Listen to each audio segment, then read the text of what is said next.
십자가를 지시기 바로 전날 예수님께서 제자들과 마지막 만찬을 나누셨고, 그 자리에서 오늘 우리가 진행하게 되는 성찬식이라는 예식을 제정하셨습니다. 그리고 그날 주님께서 포도주를 드시고 축사하시며 제자들에게 잔을 나눠주셨죠. 그리고 그날 그 시간대에 주님께서 오늘 우리가 봉독한 본문 요한복음 15장의 설교를 같이 남겨주셨는데, 주님이 이렇게 말씀하십니다. 나는 포도나무요 내 아버지는 농부라. 그리고 너희는 가지라. 너희가 나라는 포도나무인 나에게 잘 붙어 있으면 열매를 많이 맺게 될 것이다 말씀하셨습니다. 이렇게 보니까 오늘 본문은 참 묘하게도 성찬식을 진행하는 우리에게 주시는 하나님의 말씀이겠다라는 생각이 들었습니다. 오늘 본문을 중심으로 열매 맺는 삶이 우리 가운데 일어날 수 있으면 좋겠고, 그것을 위해 우리가 기억해야 될 것들을 잘 기억하고 돌아가는 우리가 되었으면 좋겠습니다. 우선 예수님께서는 자신은 포도나무라고 말씀하시며 내 아버지 즉 여호와 하나님은 농부라고 말씀하셨습니다. 제가 2주간 말씀을 준비하면서 포도나무에 대해서 좀 자료를 찾아보았어요. 여러분, 포도나무 한 그루에 대략 몇 송이 정도의 열매가 맺힐까요? 포도나무 한 그루에는 45송이 혹은 50송이 정도의 열매가 맺힌다고 합니다. 그럼 여러분께 질문해 볼게요. 우리나라에서 제일 큰 포도나무가 전북 고창의 희성농장이라는 곳에 있는데요. 이 포도나무 한 그루에 몇 송이의 포도나무 열매가 맺힐까요? 평균이 45에서 50송이라면 여러분이 머릿속에 그릴 수 있는 우리나라에서 제일 큰 포도나무는 몇 송이 정도의 열매가 맺힐 거라고 생각되세요? 짐작하기 어렵겠지만 저도 깜짝 놀랐는데요. 2018년 여름 이 한 그루에 무려 4,500송이의 열매가 맺혔다고 합니다. 저기 가운데 나무 지금 보이시죠? 저 나무 한 그루에서 뻗쳐나간 저 가지에서 4,500송이의 열매가 맺혔어요. 저 가지의 면적이요 400 곱하기 400m. 그러니까 저 한 그루의 나무가 뻗어져 있는 면적이 480평에 이른다고 합니다. 제가 이 포도나무에 대한 자료를 보면서 깨달은 게 있어요. 같은 종류의 포도나무여도 농부가 누구이냐에 따라 소산물이 달라질 수 있겠다라는 생각이 들었습니다. 이 어마어마한 포도나무를 기르는 도덕현이라는 농부는 10여 년 전 심은 이 나무를 탄소순환 농법을 기초로 재배했다고 합니다. 이를 위해 이 도덕현 씨는 참나무와 대나무 톱밥 그리고 전복 껍질 가루등을 섞어서 퇴비를 만들어 토양을 관리했고, 남겨두어야 할 가지와 가지치기 해야 할 가지를 잘 구별하여 포도를 재배했다고 합니다. 제가 이 장면을 보면서 누가 나무를 관리하느냐에 따라 이렇게 소산물이 달라진다면 우리 인생을 누가 관리하느냐에 따라 우리 인생 또한 달라질 수 있겠다라는 생각이 들었습니다. 그런데 마침 오늘 본문에서 주님이 뭐라고 말씀하시냐면, 예수님이 포도나무고 우리는 그 포도나무에 연결된 가지이며 이 포도나무를 관리하는 농부가 지금 누구라고 말씀하세요? 아버지 여호와 하나님이라고 말씀하십니다. 그래서 저는 이 한 주간 다시 안심하게 되었습니다. 나의 인생을 가꾸시고 돌보시는 분이 여호와 하나님이시라면 그분보다 나를 더 잘 아는 농부가 없을 텐데, 그분처럼 나를 위하여 애쓰시는 분이 없을 텐데 나는 안심해도 되겠구나라는 생각이 들었습니다. 구약 성경에서 대표적으로 하나님은 이런 분으로 묘사되죠. 우리는 양이고 아버지는 뭐라고요? 목자다라고 묘사되죠. 그런데 그 양을 치는 목자가 밤잠을 설쳐가면서 밤새도록 양을 지키는 것처럼 사실은 포도원의 농부 또한 밤을 지새우며 포도나무를 관리합니다. 농부가 이 포도원을 위해 하는 일은 담벼락을 만들거나 가지를 세워주기도 하며, 더불어 망대 위에 올라가 어떤 녀석이 서리에 가진 않는지 돌아보기도 합니다. 그리고 농부가 또 주의를 기울이는 존재가 있으니 바로 담벼락을 허는 여우입니다. 구약 성경에 보면 담벼락을 허는 여우를 조심하라라는 기록이 있는데요, 이 여우가 포도를 따먹기 위해 담벼락을 넘지는 못하니까 담벼락 아래를 천천히 흙을 팔기 시작해. 그리고 그것이 무너져 내리면 거기 들어가서 포도를 취해서 달아나는 것이죠.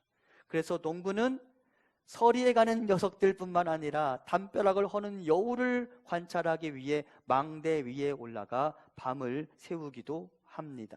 그리고 예수님은 오늘 우리에게 말씀하십니다. 제자인 우리, 성도인 우리가 심겨진 그 포도원의 주인이 여호와 하나님이시라고, 그리고 그분은 우리의 풍성한 열매를 위해 밤낮을 가리지 않고 일하신다고, 그러므로 안심하라고, 그분이 얼마나 성실한지 기억하라고, 그분이 얼마나 능력이 많으신지 기억하라고, 그분이 너희를 얼마나 사랑하는지 기억하라고, 그리고 그분이 너희를 돌보신다면 안심할 수 있지 않겠니? 라고 말씀하십니다. 사랑하는 성도 여러분, 우리의 농부가 누구시라고요?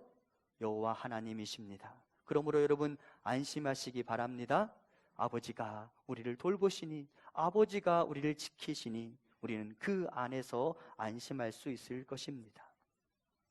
그러면 포도원의 농부가 풍성한 열매를 위해 가장 공을 들이는 것이 있다면 무엇일까요? 농부는 땅을 비옥하게 만드는 일을 위해 가장 많은 노력을 기울입니다. 앞서 소개해드렸던 도덕현 농부도 가장 공들이는 작업으로 토양 관리 그리고 퇴비 관리라는 답을 해주었습니다. 하나님께서도 우리에게 풍성한 열매를 주시기 위해 우리의 토양을 관리하십니다. 그리고 성경에서 우리가 심겨진 토양은 우리의 마음으로 표현됩니다.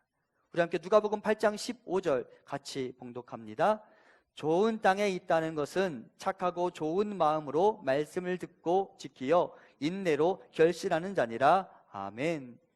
어떤 밭에 있는 그 곡식이 열매를 많이 맺느냐? 좋은 땅에 있을 때. 그렇죠? 그러면 그 좋은 땅은 무엇으로 또 표현되느냐? 좋은 마음이라고 표현됩니다.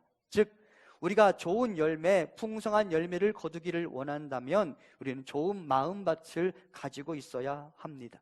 달리 말하면 농부이신 아버지는 우리의 마음밭을 기경하시고 관리하시기 위해 부지런히 일하십니다. 그러면 아버지는 우리의 마음밭을 어떻게 가꾸실까요?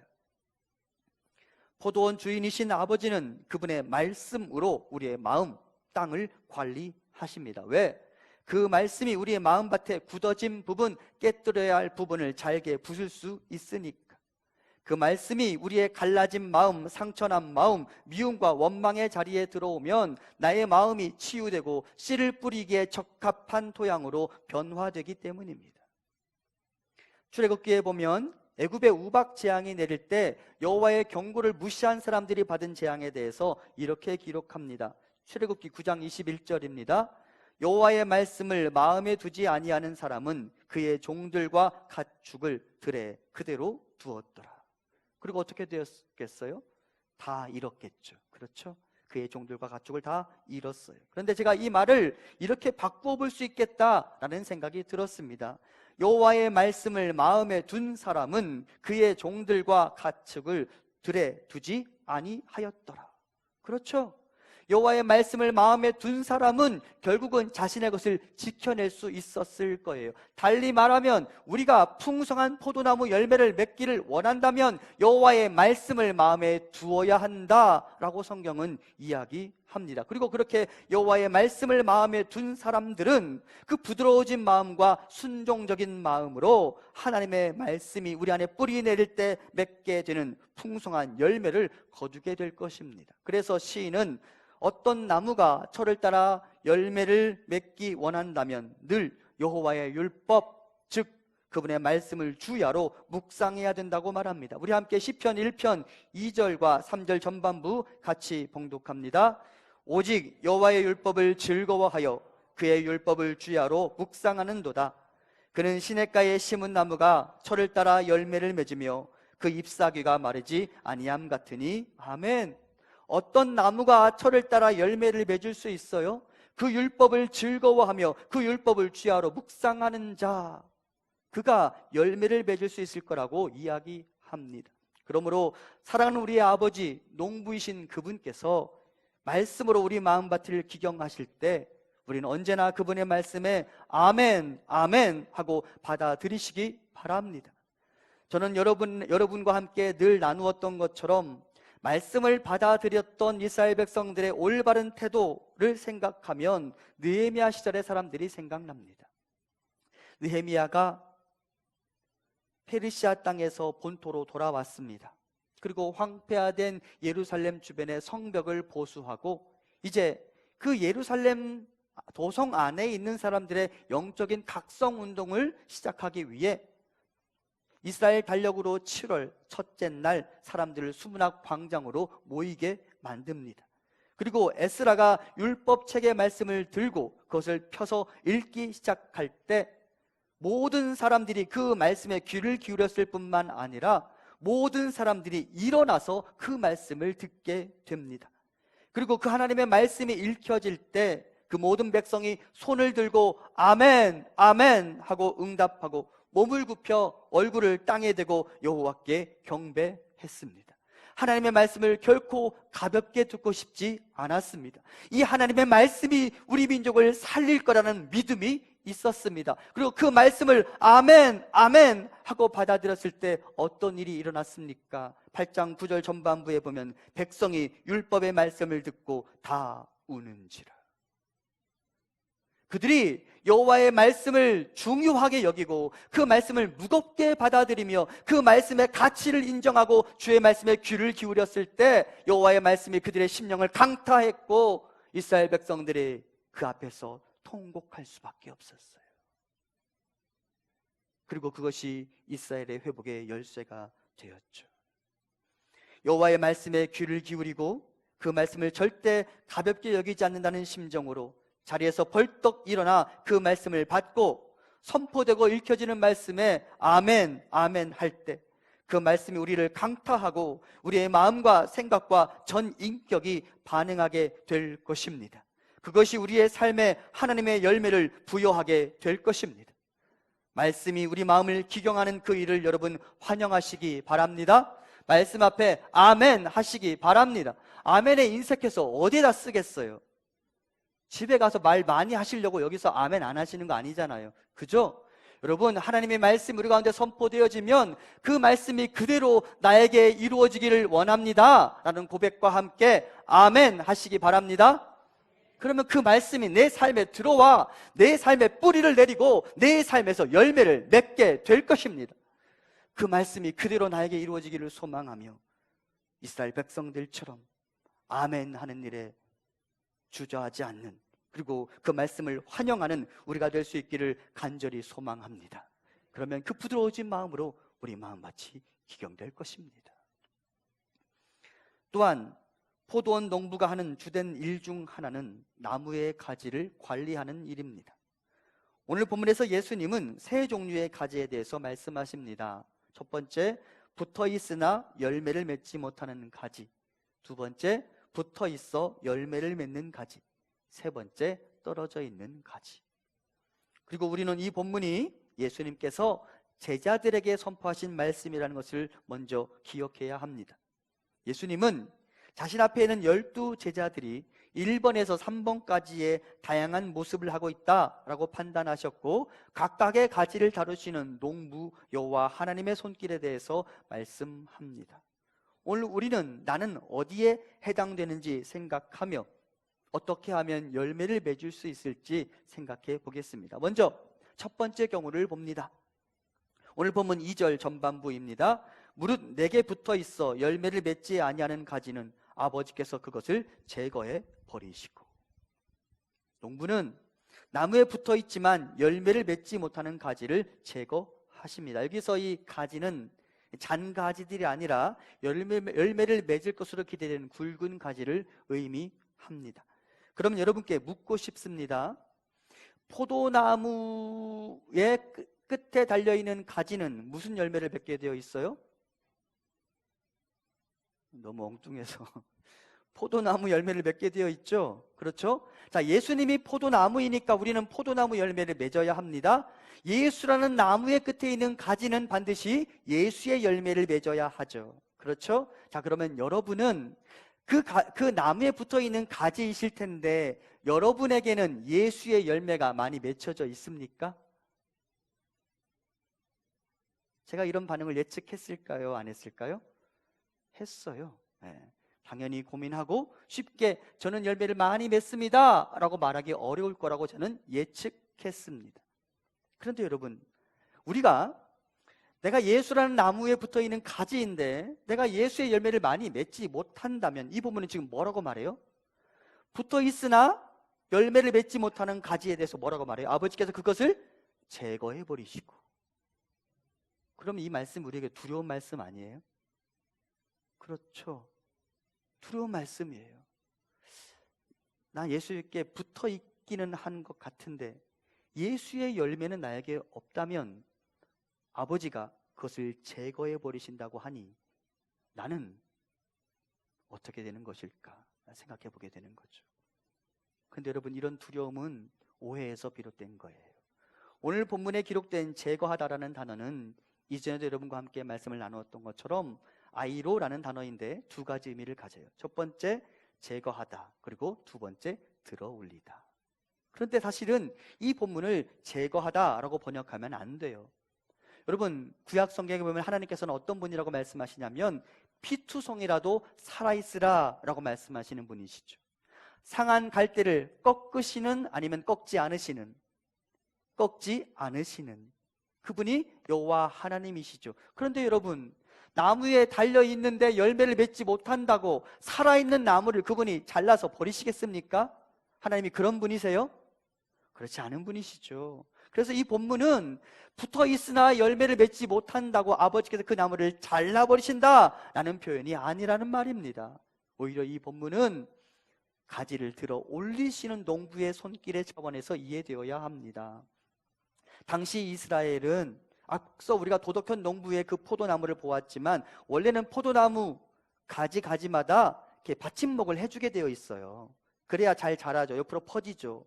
그런데 당시에는 그런 농법이 잘 개발되어 있지 않아서 나무가 축 처져서 땅바닥을 중심으로 옆으로 퍼져나가게 되어 있어요. 그런데 언제 문제가 되느냐? 우기 때 문제가 돼요. 우기가 되면 땅에 습기가 있잖아요. 그 습기가 그 가지에 있다서 가지에다가 수분을 공급해버리면 가지가 썩어버리는 거예요. 그때 그러면 농부가 어떻게 하느냐? 가지가 땅의 수분으로부터 보호받을 수 있도록 큰 돌을 괴어서 나뭇가지를 그 돌 위에 올려놓는 거예요. 그때 농부가 가지를 들어 올리는 행위가 바로 오늘 본문에 사용된 아이로라는 단어의 의미입니다. 그러니까 열매 맺지 못한다고 아버지께서 미리 포기하시고 잘라버리시는 게 아니라 열매 맺을 때까지 기다리시기 위해 아버지께서 그 나뭇가지를 들어 올리신다라는 말이에요. 땅바닥에 있으면 위에 자란 가지들 때문에 해를 잘 보지 못할까봐 조금이라도 더 높은 곳으로 가지를 치켜 올리시는 행위가 오늘 본문에 기록된 제거하다라는 단어의 원래적 의미입니다. 그러므로 사랑하는 성도 여러분, 나에게 아직 예수의 열매가 풍성하지 않기 때문에 아버지께서 우리를 잘라버리시는 게 아니라는 믿음을 가지고 아버지께서 나에게 내 삶의 열매가 나타날 때까지 기다리시며 그분이 내 가지를 들어 올리실 거라는 믿음을 가지고 안심하시기 바랍니다. 네, 아버지가 우리를 버리지 않으실 거예요. 그러면 아버지가 우리를 들어 올리시는 행위는 영적으로는 무엇으로 이해될 수 있을까? 히브리서 12장 11절 우리 같이 한번 봉독합니다. 무릇 징계가 당시에는 즐거워 보이지 않고 슬퍼 보이나 후에 그로 말미암아 연단받은 자들은 의와 평강의 열매를 맺느니라. 아멘. 아버지께서 우리를 들어 올리시는 행위, 그것은 아버지께서 굳이 내 인생에 직접적으로 개입하시는 그 사건, 회초리를 드시는 사건으로 이해됩니다. 그분이 우리 삶의 징계를 베푸시는 것은 우리가 사생아가 아니기 때문이에요. 그리고 사생아가 아닌 우리를 위하여 아버지가 징계를 하시죠. 무엇을 위하여? 우리 삶에 의와 평강의 열매가 맺히도록. 그러므로 사랑하는 성도 여러분, 다양한 방법을 통해 하나님께서 내 삶에 개입하신다라는 생각이 든다면 그것을 적극적으로 환영하시기 바랍니다. 내 계획과 내 뜻대로 일이 진행되지 않는다고 원망하지 말고, 이것은 아버지께서 나에게 더 큰 목소리로 나에게 기회를 주고자 아버지께서 베푸시는 징계의 때인 줄 알고 아버지의 개입을 환영하고 그분의 손길을 환영하는 우리가 될 수 있기를 소망합니다. 아버지는 선하신 분이세요. 그래서 그분의 손길은 언제나 우리에게 유익한 것이죠. 두 번째, 농부이신 아버지는 이미 열매 맺고 있는 가지가 더 많은 열매를 거둘 수 있도록 그것을 깨끗하게 하시는 분이십니다. 오늘 본문 2절의 후반부입니다. 무릇 내게 붙어 있어 아버지께서 무릇 열매를 맺는 가지는 더 열매를 맺게 하려 하여 그것을 깨끗하게 하시느니라. 이것은 열매 맺는 가지 주변에 잔 가지를 치는 농부의 가지치기를 묘사하는 구절입니다. 불필요한 것에 영양분을 뺏기지 않도록 열매 맺는 가지를 위하여 주변의 가지를 정리하는 것, 당연한 농부의 일이죠. 농부가 가지치기를 하는 것처럼 농부이신 아버지는 우리 인생의 불필요한 관심사와 불필요한 습관들을 정리하기를 원하십니다. 무엇인가 좀 더 잘 달려갈 수 있을 것 같은데 주의가 산만하여, 혹은 무엇인가 믿음의 힘을 잘 발휘할 수 있을 것 같은 사람이 과거의 잘못된 습관과 좋지 않은 기억에 발목이 잡혀서 전혀 앞으로 나가지 못할 때 하나님은 우리 인생에 찾아오셔서 가지치기를 하십니다. 여러분, 어릴 때 그런 말 선생님들이 여러분께 잘 안 하셨어요? 머리는 좋은데 주의가 산만하다. 들어보셨어요? 저는 제가 생각해 보면 이 성적표에 적혀 있었던 것 같아요. 주의가 산만하다. 네. 머리는 좋은데 주의가 산만하면 공부를 잘 할 수 있어요? 없어요? 없어요.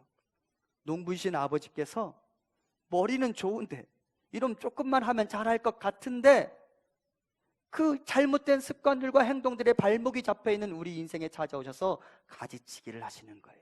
무엇으로? 오늘 본문 3절입니다.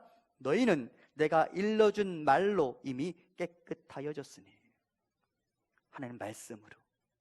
여러분, 말씀이 우리 안에 들어오면 이전과 다른 삶의 기준이 내 안에 들어오게 되는 거예요. 이전에는 그게 나에게 죄악이 아니었어요. 이전에는 그 일을 하는 나 자신이 부끄럽지 않았어요. 그런데 여호와의 말씀이 내 안에 들어오는 순간부터 이전과 다른 기준으로 살아가는 나를 보게 돼요. 그것이 말씀이 나를 깨끗하게 만드는 과정인 거예요. 여러분, 그렇게 가지치기가 되어 있어야 아름다운 열매, 풍성한 열매를 맺게 되어 있는 것입니다. 성도 여러분의 삶에 하나님의 말씀이 자극으로 다가온다면 그 말씀에 반응하고 그 나를 돌아보고 과거와 현재의 모든 거추장스러운 것, 얽매이기 쉬운 죄를 벗어버리고 지금 나의 경주에 최선을 다하시기 바랍니다. 하나님은 히브리서를 읽고 있는 교회 성도들에게 이렇게 말씀하셨습니다. 히브리서 12장 1절 같이 봉독합니다.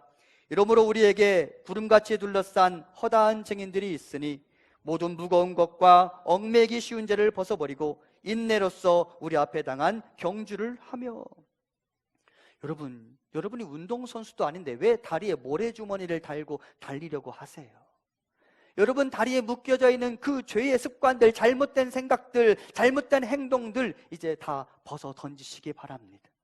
여러분 어깨에 피곤 인형처럼 올려져 있는 그 허망하고 잘못된 습관들과 무거운 짐들 다 벗어 던지시기 바랍니다. 말씀이 정리하라고 하면 정리하세요. 말씀이 치우라고 말하면 치우세요.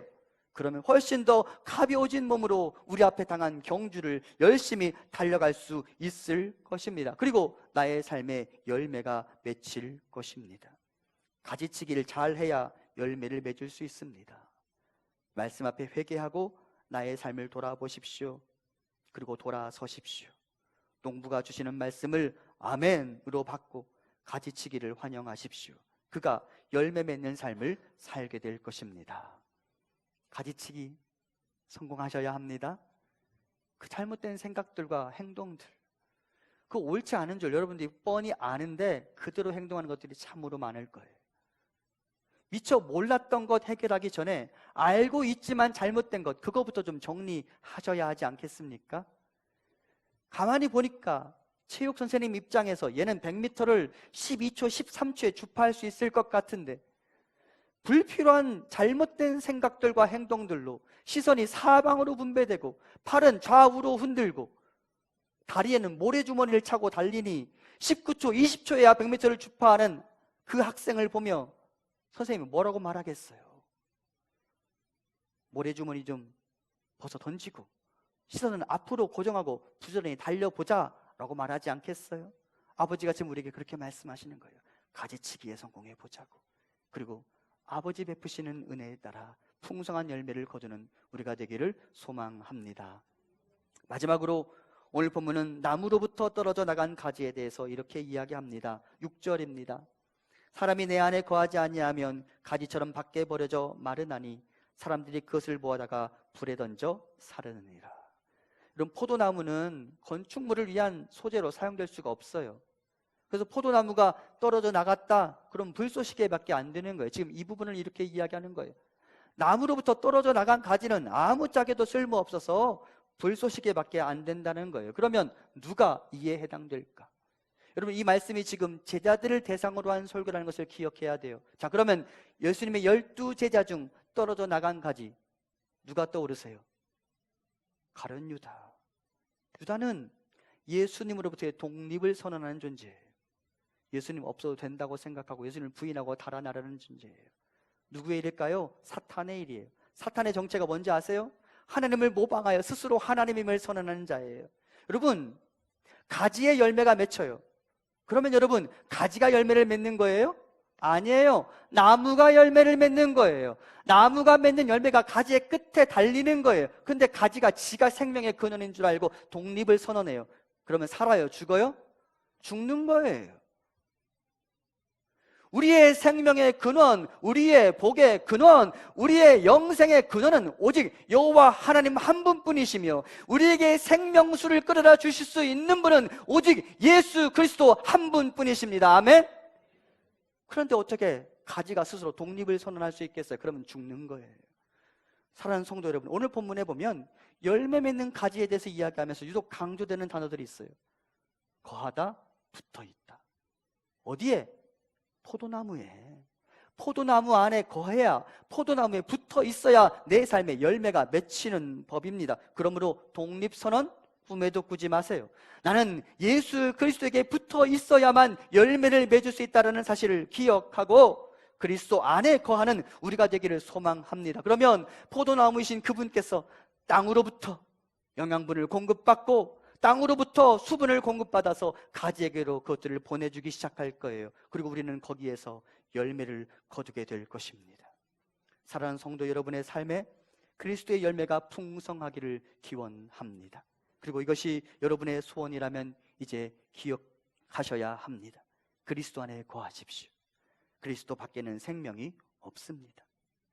마침 우리는 오늘 세례식과 성찬 예식을 진행합니다. 세례가 무엇입니까? 그리스도와 연합하겠다는 나의 믿음을 공개적으로 시인하는 사람에게 베푸시는 하나님 나라의 생일잔치이죠. 성만찬은 무엇입니까? 그리스도의 몸과 피, 즉 십자가 사건에서 나에게로 생명이 흘러나온다는 믿음을 고백하고 떡과 잔에 참여하는 예식이 아닙니까? 이런 면에서 세례와 성만찬은 모두 우리가 그리스도라는 포도나무에 붙어 있겠다라는 믿음을 고백하는 예식이라 말할 수 있습니다. 그리고 이것이 이 시간 우리 모두의 믿음이 되기를 소망합니다. 그 어떤 농부보다 더 뛰어나신 분, 우리의 아버지께서 참 포도나무이신 예수 그리스도께서 우리의 삶에 열매를 풍성하게 베풀어 주실 것입니다.